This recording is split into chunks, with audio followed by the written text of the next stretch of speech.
Bonjour et bienvenue dans ce nouveau numéro de Toulouse et vous. On est ensemble pendant 1 heure. On va parler politique, sociale, économie, sortie, culture. Après-ski. Après-ski. Voilà. C'est chaque début d'émission, c'est marrant. Ah, c'est rigolo. Hein. Voilà, on va parler culture, comme on l'a dit avec les collègues de Regard. Exact. On va te donner l'occasion de le dire. Voilà, il y a Mina qui va nous retrouver. Je suis très content d'avoir Mina aujourd'hui. Voilà. On va parler sortie. Et gardez pas loin vos smartphones, parce que vous pourrez aller voir les autres sorties, en plus de celles que Léo va vous conseiller, sur Pinkin. Oui. On a toujours à la réalisation, parce que sans réalisation, pas d'émission, comme dirait l'autre, l'équipe de la Redbox. Et on remercie Francisca, voilà, qui est en régie. C'est voilà, j'ai décidé, Émilie, elle change de prénom à chaque fois. Chaque émission, exactement, mais pas de personnalité, sinon ce serait bizarre, n'est-ce pas? Nous, c'est vrai qu'on change beaucoup d'invités, mais des fois on aime retrouver des invités qu'on a déjà eu. Bon, après, des fois on a l'impression qu'on change de personnalité aussi. On change de personnalité, exactement. On est plusieurs, on n'est pas d'accord dans notre tête. Là, on va parler politique, sociale, économie. Enfin, on regroupe tout, parce que c'est vrai que la politique c'est très large. T'as même tendance à le dire assez souvent, et c'est vrai, c'est qu'il y a politique et politique. Oui, il y a la politique, la chose publique, et il y a la politique politicienne. Maintenant, pour ça, faudrait qu'on trouve quelqu'un qui soit membre d'un parti. On pourrait peut-être même en faire une chronique, un truc avec la politique. Politisé, je sais pas, politisé. Vous avez une idée, la régie? Allez, on vous fait confiance, Total Impro, la régie, jingle.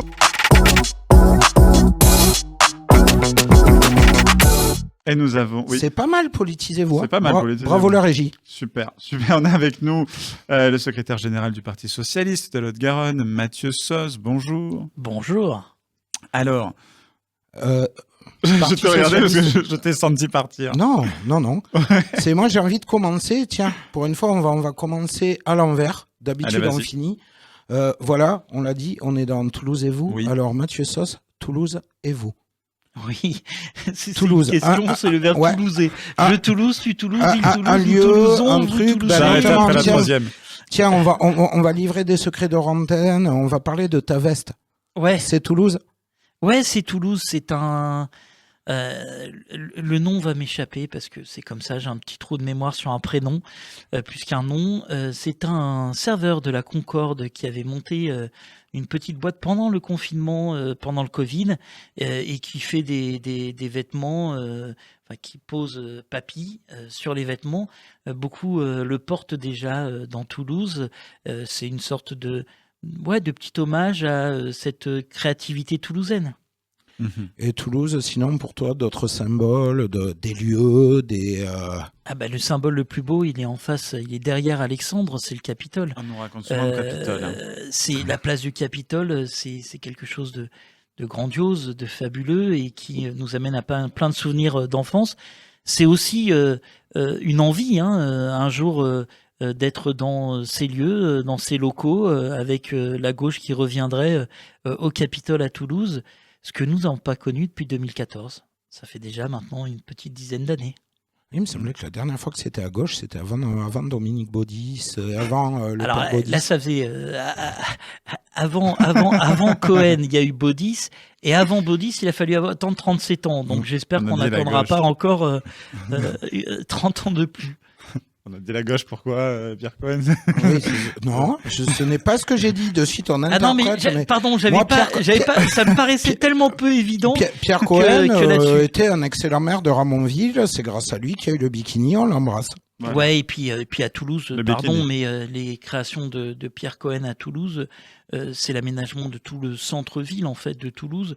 Si Toulouse aujourd'hui est piéton, c'est aussi parce que Pierre Cohen, c'est aussi une amélioration de nos écoles à l'époque. Qui se sont détériorées depuis. Enfin, c'est beaucoup de choses, Pierre Cohen. Il y a un débat justement à l'époque avec quelqu'un qui était dernier sur la liste de Pierre Cohen et qui après était plus ou moins dans l'opposition, Gérard Onesta, qui nous avait attiré l'attention sur un truc, c'est que justement, on peut parler de ces belles allées qui ont été refaites et tout. Dans le Tarn, on a des marbreries qui sont en train de crever. et qui ont besoin de... Et c'est bizarre, là, le Tarn, il vient de Chine, parce qu'il fallait payer l'architecte catalan, qui est le même que celui qui a fait la grande traversale de Barcelone. Il se trouve qu'à l'époque, c'était une information aussi qui m'avait un peu troublé. Alors, pardon, je corrige, par contre, je crois que le dernier de la liste en 2014, si mes souvenirs sont très bons, puisque j'étais membre de la liste, c'était pas Gérard Ronesta, hein, c'était Hervé Sansonetto. Ah oui, c'était Hervé. C'était donc le patron du bikini.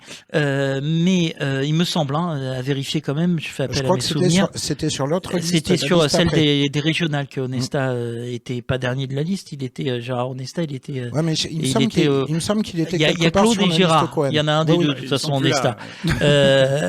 Mais en tout cas, oui, il y avait cette polémique à l'époque sur ce choix, mais qui était dû tout simplement à un respect de ce qu'on appelle les marchés publics. C'est quelque chose qui, lorsque c'est rédigé, favorise les mieux-disants par des soucis d'utilisation des deniers publics. Et donc, en fait, tu es contraint, lorsque tu es membre d'une collectivité, à développer un cahier des charges qui fait passer les entreprises, en général, sous l'anonymat, mais qui répond au cahier des charges, et tu choisis en fonction de ce que tu donnes comme critère dans tes marchés publics. Et tu ne choisis pas. Mais moi, c'est dommageable. Mais il y a plein de choses comme ça qui sont parfois sûrement à revoir, mais qui correspondent à cette fameuse envie de développer une concurrence libre et non faussée. Et parfois, ça a ses limites, parce que moi, j'aimerais qu'on favorise, bien entendu, des entreprises locales, toulousaines en priorité, mais au-delà, dans un périmètre. Alors, à la fois parce que ça correspondrait à des questions environnementales.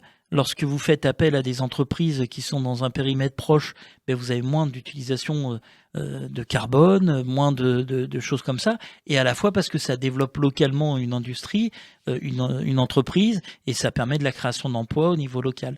Donc bien sûr que j'aimerais que ce genre de choses soit revu dans les marchés publics ou aménagé de façon différente, ce qui permettrait de privilégier une entreprise locale plutôt qu'une entreprise hors du périmètre acceptable. Les Français adorent la politique.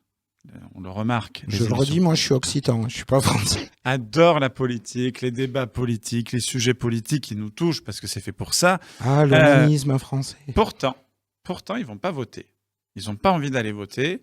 On pourrait dire, certains diront par désintérêt. Moi j'ai envie de dire que non. Je pense que Cédric me rejoindra aussi sur ça. Parce que pourquoi les Français s'intéressent autant à la politique, les émissions politiques marchent, les débats politiques marchent, mais pourtant, au niveau des urnes, on se rend compte que personne n'y va, quoi. Même pour les délégués de classe, ça baisse. C'est un enfer. Non, parce que les délégués de classe, justement, c'est peut-être la seule élection qui est quasi obligatoire, puisque tous les enfants d'une classe doivent se prononcer. Faut pas le dire, si Manuel Valls nous écoute, il va se présenter pour être sûr de gagner une élection. Et il perdrait peut-être. Et je l'espère en tout cas. Non, pour en revenir là-dessus, je pense que la responsabilité, elle est partagée. Elle est imputable dans un premier temps à la personne qui va pas se déplacer pour voter. Ensuite, et là je connais Cédric, je vous écoute et je connais ses opinions là-dessus, mais je pourrais en débattre avec lui, ça va être passionnant, je pense. Ensuite, dans un deuxième point, je dirais l'offre politique est certes diversifiée, mais parfois elle répond mal ou la façon de faire de la politique a fait en sorte qu'on a coupé un petit peu le lien entre le citoyen et le politique. Parfois même de façon inconsciente. Parce que développer ce genre d'idées à court par l'intermédiaire de médias ou par l'intermédiaire d'un bon sens populaire qui développe un peu cette idée, cet affaissement je dirais de ce lien entre le politique et le citoyen aboutit à quelque chose qui met le citoyen un petit peu dans l'impasse. Parce que pour l'offre politique, on n'a jamais eu autant, notamment la dernière présidentielle, de choix en fait, sur le panel de choix. Mais on dit à la personne qui va voter, n'allez pas voter pour le choix que vous désirez, ça vaut pas le coup, ça vaut pas la peine, voilà, restez chez vous. Grosso modo, c'est une idée quand même qui est développée dans une sorte de bon sens populaire collectif et qui amoindrit en fait notre démocratie. Moi, je crois au contraire à notre capacité toujours à aller dans le dialogue et à la pédagogie autour de ce que devrait être le vote. Faut-il le rendre obligatoire? C'est la question qui est sous-jacente à tout ça. Dans des démocraties telles en Suisse, le vote est obligatoire. Ouais, mais on se rend compte que même lorsque... Dans ce cas-là, on reconnaît le vote blanc. Alors, reconnaître le vote blanc, c'est un petit peu le cas. Mais ça a ses limites aussi, parce que la reconnaissance du vote blanc... alors, oui, si le vote blanc arrivait en tête. Je prends l'absurde... Enfin, le côté peut-être pas si absurde que ça. Si autant d'abstentionnistes iraient voter pour le blanc, qui prendrait le pouvoir, qui aurait... parce que lorsqu'on va voter, on accepte une partie de l'aliénation de notre liberté individuelle pour le sens de l'intérêt général et pour remettre le sort, entre guillemets, pour un temps donné de notre envie dans un programme politique, pour l'application de ce programme en d'autres personnes. C'est ce qu'on appelle une délégation de notre responsabilité individuelle. De toute façon, les gens vont de moins en moins voter. On l'a vu, ça baisse. Donc, dans l'absolu, quelque part, j'ai envie de dire, là, il y a peut-être une hypocrisie de se dire, voilà, ce que tu me dis, si le vote blanc arrive majoritaire, déjà, ça aurait un avantage, comme on l'avait dit, on prend le fameux 21 avril que personne n'a oublié, on sait tous on était le 21 avril 2022. Chirac, derrière, quand il est passé, a fait un score de dictateur, il l'a dit lui-même, il était à 82% et quelques, mais il a dit, je sais qu'il y a des gens qui ont voté pour moi, je sais qu'il y a des gens qui ont voté contre le Front National. Macron n'a pas eu le même discours. À l'heure actuelle, sur ce genre de cas, déjà, un vote blanc, ça pourrait permettre de pondérer. Ça, c'est une première chose. Seconde chose, si le vote blanc arrive majoritaire, comme tu dis, ben, qu'est-ce qui se passe ? On peut fonctionner sans gouvernement. Hein. On l'a vu, nous, ici, pendant quelque temps, et les Belges le font très bien. Mais ça sera l'occasion de se dire que le système ne fonctionne pas et qu'il faut changer le système. Emmanuel Macron a quand même dit ce vote m'oblige. Hein. Après, c'est entre ce qu'il a dit, ce qu'il a fait, mais bon. Non, mais alors, pour revenir à toi, la matérialisation d'un vote blanc, c'est pas concevable. Je sais pas comment est-ce que tu mets au pouvoir, parce que tu parles d'un gouvernement. En fait, on avait un gouvernement. Non, mais ça prouve que le système. On avait un gouvernement qui tenait, on avait un gouvernement qui était en place, qui a été lissé dans le temps, qu'on a appelé technique, mais qui en réalité s'est avéré être un gouvernement totalement ordinaire. J'ai pas vu de grands changements entre le 7 juillet et la nomination de Barnier. Il y avait un gouvernement qui était en place. Donc en réalité, le système était là. Ensuite, moi je crois, c'est mon aspiration, en politique, il n'y a que des vérités contraires. Mais ce que je crois, c'est que c'est la meilleure des façons, c'est quand même la démocratie. Après, qu'il y ait ce désengagement du citoyen dans son droit de vote, dans certains pays encore dans le monde, on lutte corps et âme pour avoir cette possibilité-là d'avoir une expression démocratique et surtout de pouvoir voter pour ses dirigeants. Donc il faut quand même réapprendre et refaire de la pédagogie là-dessus. Et après, je suis convaincu que ce désengagement, il est dû dans une façon de faire de la politique. Je sais que à base d'émissions, plusieurs fois tu t'es prononcé sur la chasse aux éléphants. Moi, je crois pas que ça soit ça le problème. C'est pas tellement parce que les éléphants peuvent se reproduire et les éléphantaux d'aujourd'hui sont les éléphants de demain. En réalité, derrière le terme éléphant, ce qu'il faut y mettre, c'est une façon de faire de la politique. Et c'est totalement différent. Moi, je crois plutôt en cette proximité qu'on peut avoir avec le citoyen, en le réengageant. Pour moi, tout le monde fait de la politique. Le gars qui est au fond du commerce, du café du commerce le matin, qui prend son café expresso avec la dépêche du midi sous le bras et qui va commenter la journée, il va diffuser de l'information politique. Le gars qui s'inscrit dans une démarche associative, qui va aider le gamin le week-end, il fait passer un véhicule, un message dans un club de sport. Au bord d'un terrain, on peut faire passer énormément de messages à des enfants. On peut faire passer des notions de vivre ensemble, on peut faire passer des notions de non-racisme, on peut faire passer des notions d'aider le prochain, on peut faire passer des choses qui sont très belles. Et on fait de la politique. En fait, la politique, elle est partout. La problématique, c'est aujourd'hui comment est-ce qu'on approche le contrat social qui nous lie, c'est-à-dire lorsqu'on va voter, lorsqu'on élit quelqu'un, comment est-ce qu'on fait en sorte que ce lien ne se désagrège pas à travers le temps. Et comment est-ce qu'on fait en sorte? Parce que la victoire, en fait, du système libéral, c'est de couper le citoyen de ce droit-là et de se dire, attends, la politique, c'est pas pour toi. Hein, à l'époque, on avait des suffrages censitaires qui exterminaient une partie de la population du choix global. Aujourd'hui, c'est ce leurre de dire ne va pas voter, t'inquiète, on s'occupe de toi. Moi, j'aimerais plutôt que le mec qui va pas voter, alors je comprends la reconnaissance du vote blanc, hein, pourquoi pas, mais je préférerais plutôt que cet abstentionniste, il aille voter et qu'il prenne en charge sa destinée. Il y a une offre politique, il y a un panel politique qui est si vaste et qui est si grand. Ouais, lorsqu'on tend et lorsqu'on débat, lorsqu'on dépasse la République des égaux, lorsqu'on dépasse les personnalités, la pipolisation de la vie politique, qui a tellement coûté à la politique au sens noble du terme, lorsqu'on dépasse ça, et lorsque le citoyen tend l'oreille, il a des couleurs politiques, des programmes politiques différents à chaque présidentielle. Il a cette possibilité-là de prendre en main son destin, de faire en sorte que demain, ça s'améliore pour lui ou ça empire pour l'autre. De faire en sorte que il a des visions peut-être de se rappeler un peu ce que c'est que liberté, égalité, fraternité. Enfin, il a tout dans la main. Il a dans la main de temps en temps un dimanche. Et c'est le de temps en temps qui me pose problème.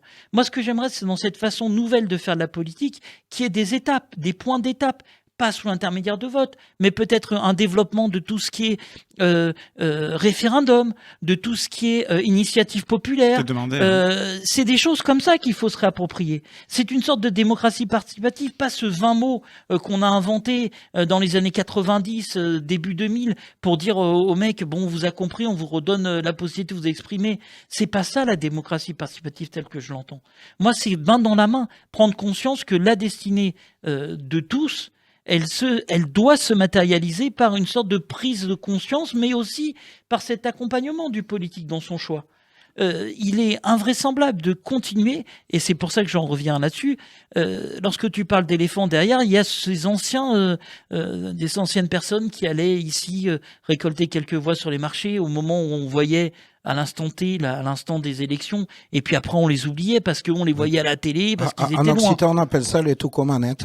Et ouais, voilà. Et c'est ça qu'il faudrait arriver. Ce parisianisme de la politique, il faudrait l'effacer.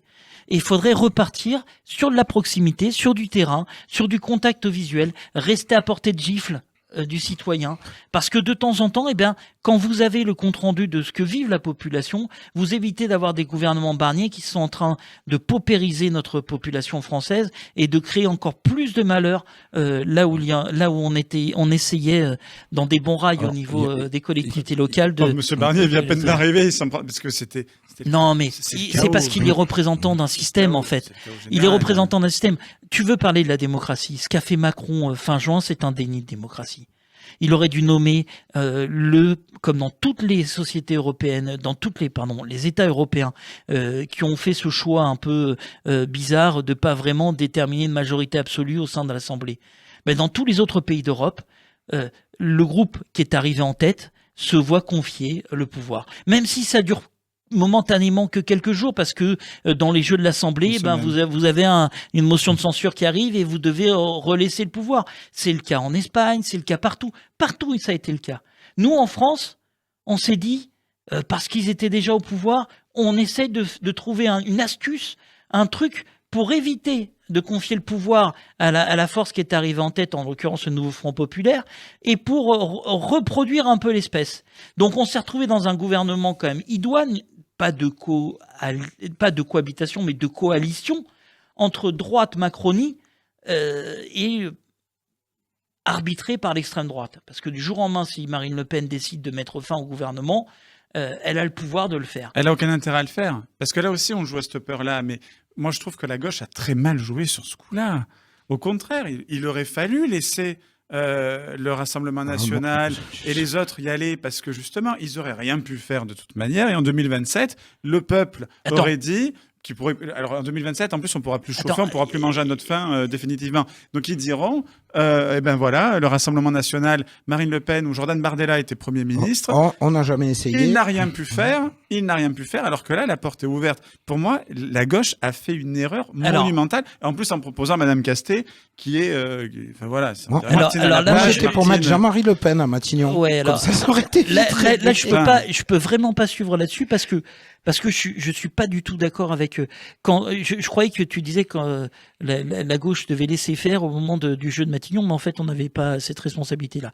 Donc toi tu accuses, enfin quelque part, hein, Alexandre, et tu me permettras ce tutoiement qui vient naturellement. Tu disais donc il aurait pas fallu créer les conditions pour empêcher l'extrême droite d'arriver au pouvoir, pour leur permettre en fait une sorte de plan machiavélique tourné à la version macronienne, puisque c'est ce qui a plus ou moins été répété par voie de presse. Jean-Luc Mélenchon et ses Moi, copains, je crois que c'était bien trop grave.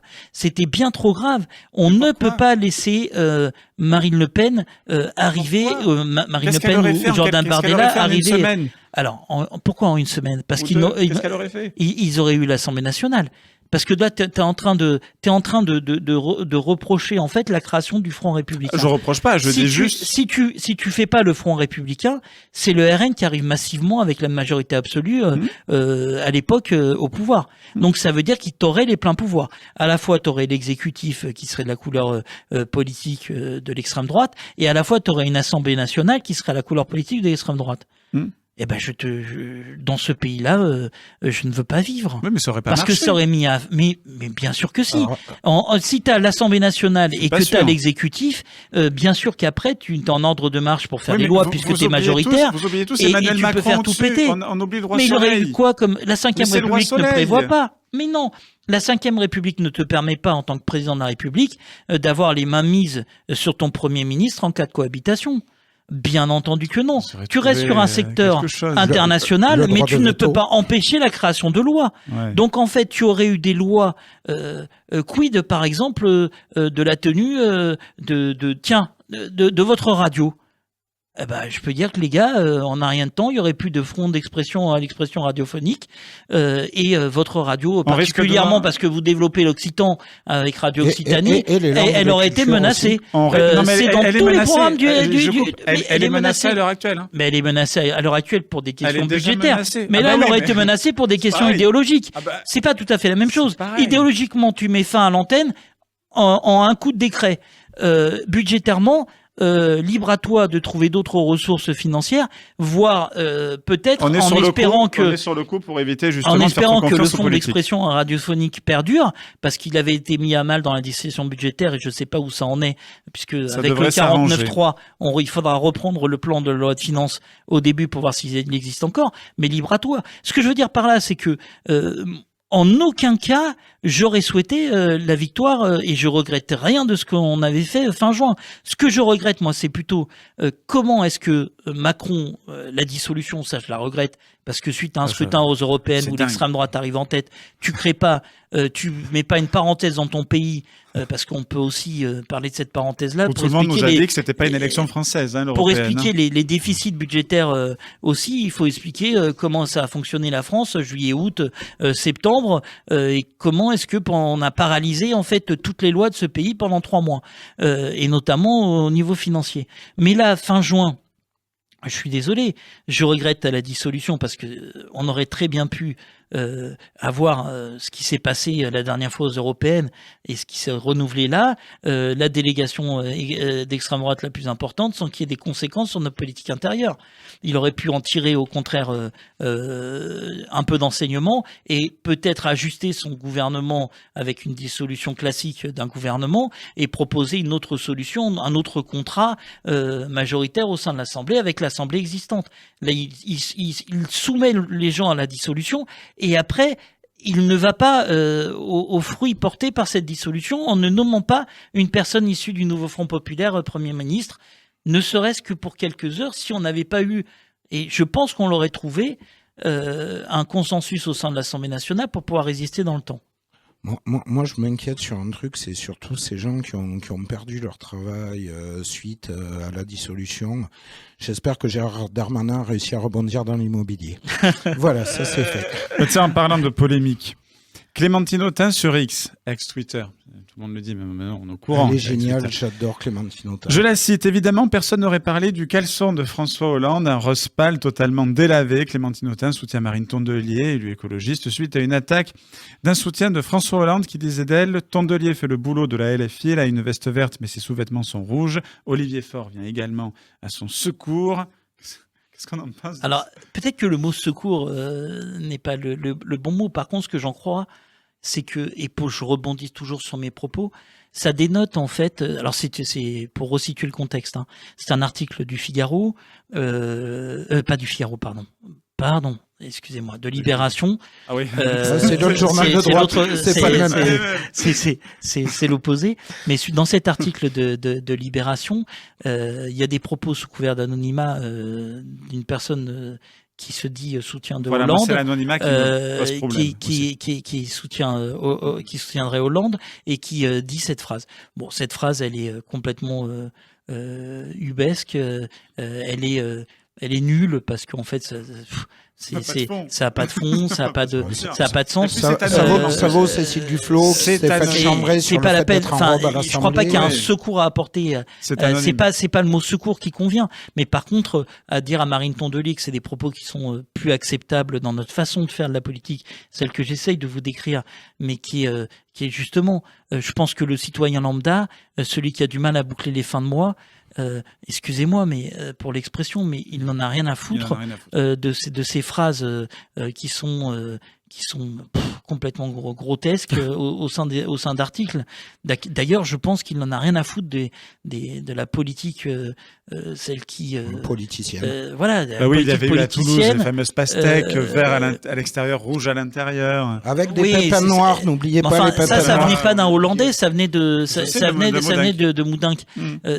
Enfin bon, quand on est normalement de gauche, ce genre de propos sur les dessous féminins, enfin, on essaye de faire abstraction à ça. Dominique Strauss-Kahn n'aurait jamais fait ça. Ils n'auraient jamais fait ça. Celle-là, elle est bien. Mais très honnêtement, enfin, rendez-vous compte dans quel état nous sommes au niveau de la précarité qui se développe dans ce pays. Il y a peut-être autre chose à penser que ce genre de petites phrases. C'est la précarité intellectuelle, malheureusement. C'est peut-être ça aussi, la problématique. Une Tondelier des écologistes. On va dire que le berceau de l'humanité a été parfois bercé trop près du mur. Ouais. Où en sommes-nous, justement, et le nouveau Front populaire avec les communistes, socialistes, Europe Écologie Les Verts, la France Insoumise et autres? Alors, pendant l'été, on avait cette douce certitude, mais qui en fait s'est avéré être une douce un doux rêve. Une douce certitude. Ouais, les oustes.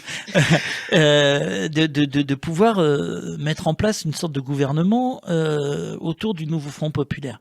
On a vu les différents épisodes qui ont poussé d'ailleurs une partie des LFI à ne pas participer, en tout cas à dire qu'ils ne participeraient pas à ce gouvernement si on avait la chance d'avoir été nommé, Lucie Castet, d'avoir été nommé Premier ministre par Macron. Donc on avait peut-être cette douce illusion en réalité. Donc on composait, on s'activait, on essayait. On a un socle commun qui était le programme qu'on a développé aux législatives, donc qui existe. Et aujourd'hui, où en est le nouveau Front populaire, chacun est en train de réfléchir. En tout cas, ce qui est certain, c'est qu'il y a des positions communes au sein de l'Assemblée nationale.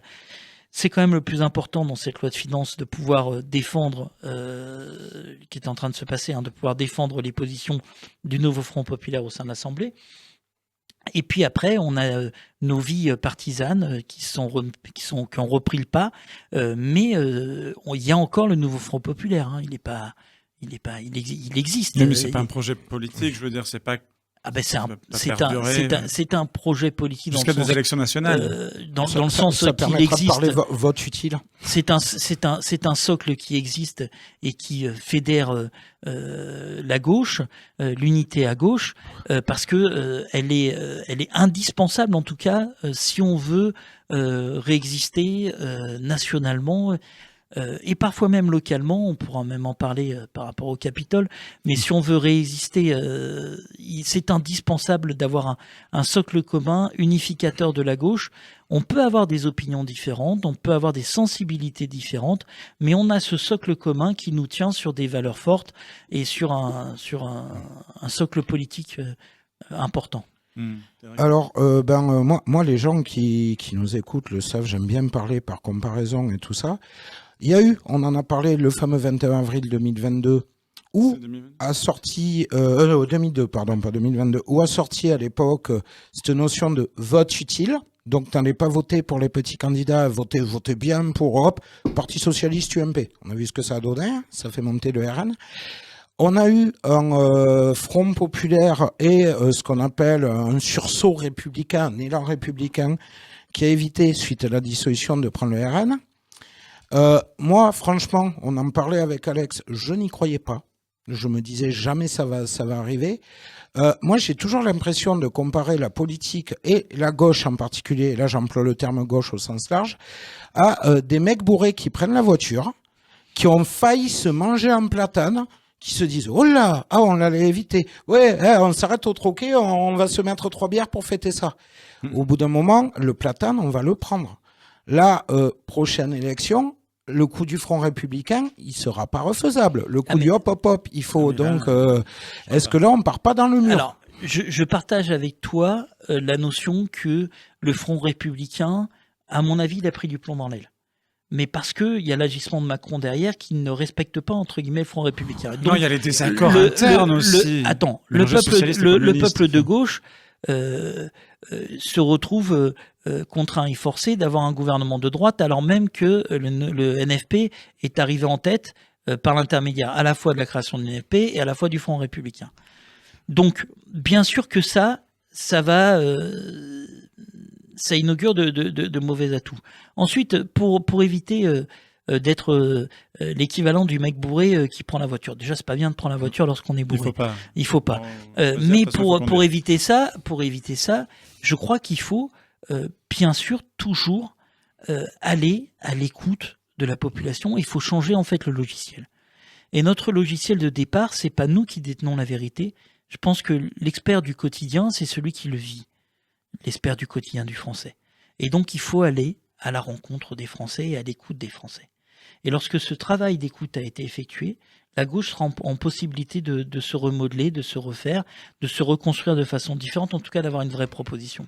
Parce que si on ne tend pas la main à ces gens qui sont dans le désarroi le plus total et qui sont à la rigueur dans un contexte politique qui est un terreau favorable à la montée de l'extrême droite, voire des extrêmes tout simplement, mais de l'extrême droite particulièrement, et ben après il faut pas s'étonner.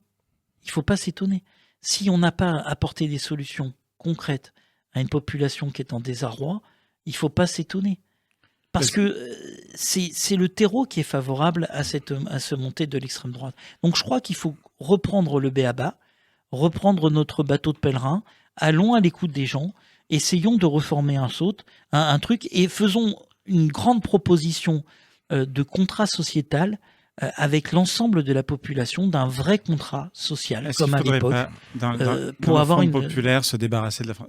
Je fais pas de l'anti-LFisme de base, mais de la France insoumise, c'est eux qui vous mettent du plomb dans l'aile. On va pas se mentir. Mais observateurs, je vois bien, c'est eux le problème. Mais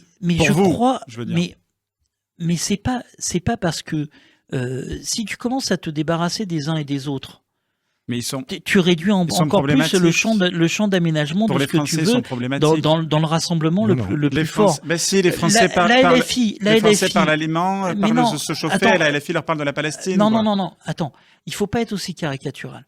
Je crois sincèrement qu'il faut toujours dénoncer lorsqu'il y a des dérives, peu importe d'où elles viennent. Lorsque ça répond pas à tes aspirations politiques, il faut pouvoir le dire et il faut pouvoir le dénoncer. Mais je crois, par contre, dans notre capacité à être des éléments moteurs, le Parti socialiste au sein du NFP, et si ce que nous proposons se retrouve être un grand rassemblement des forces des Verts, du PCF, du futur PRG qui n'est pas au NFP, peut-être de Place Publique, d'autres mouvements comme ça qui sont à gauche. Peut-être qu'une partie de la LFI dira on est d'accord avec ce que vous proposez dans votre socle commun, jamais rien, et on ira avec vous. Et peut-être que de ce pas, certains peut-être ne trouveront plus leur compte et se retireront. C'est pas à nous de quitter le navire. Le navire, c'est pas une composante autour de la LFI. Non, mais c'est pas une composante autour de la LFI. La NFP, c'est la construction de 4 forces de gauche. Et lorsque peu importe d'où ça vienne d'ailleurs des rangs des forces de gauche. Lorsque des propos doivent être dénoncés, il faut qu'ils soient dénoncés. Lorsque des mesures sont pas bonnes, il faut qu'elles soient mis en exergue. Mais par contre, en aucun cas, c'est à ceux qui ont construit ce nouveau Front populaire de le quitter au détriment ou de faire quitter. Enfin non, il faut continuer.